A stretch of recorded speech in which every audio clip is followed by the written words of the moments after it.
Bonjour, ou du moins bonsoir avec toutes chers auditeurs et auditrices de notre chaîne Légende officielle 509.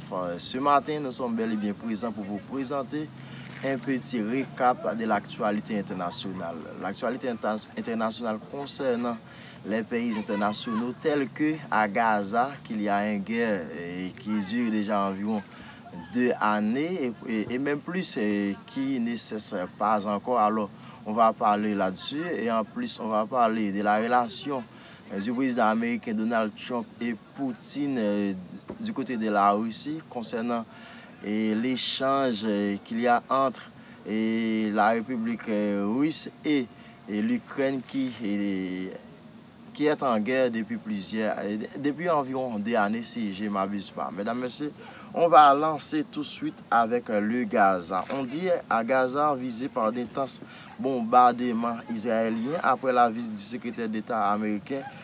Des frappes particulièrement intenses ont visé la ville de Gaza dans la nuit du lundi 15 à mardi 16 septembre, quelques heures après une visite à Jérusalem du secrétaire d'État américain de son nom Marco Rubio.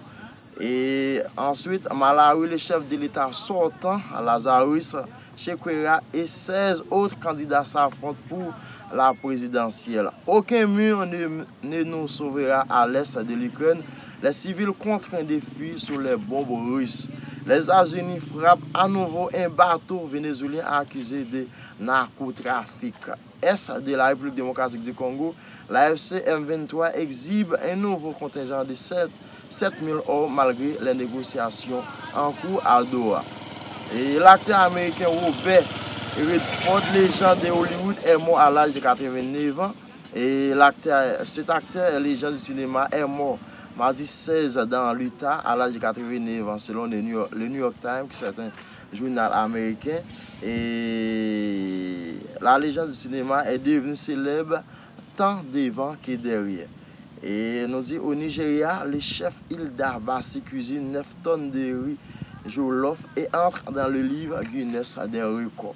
Ligue des champions, la chasse au PSG s'ouvre avec une première journée royale. Israël lance une offensive terrestre meurtrière vers le centre de la ville de Gaza. Iran, le combat des Mercedes chez Kinara, icône du mouvement Femmes, Vie, Liberté. Et pour finir, on va passer tout de suite avec l'actualité de ce jour. Pour la première fois, une commission d'enquête mandatée par l'ONU a accusé mardi 16 septembre l'Israël de commettre un génocide dans la bande de Gaza.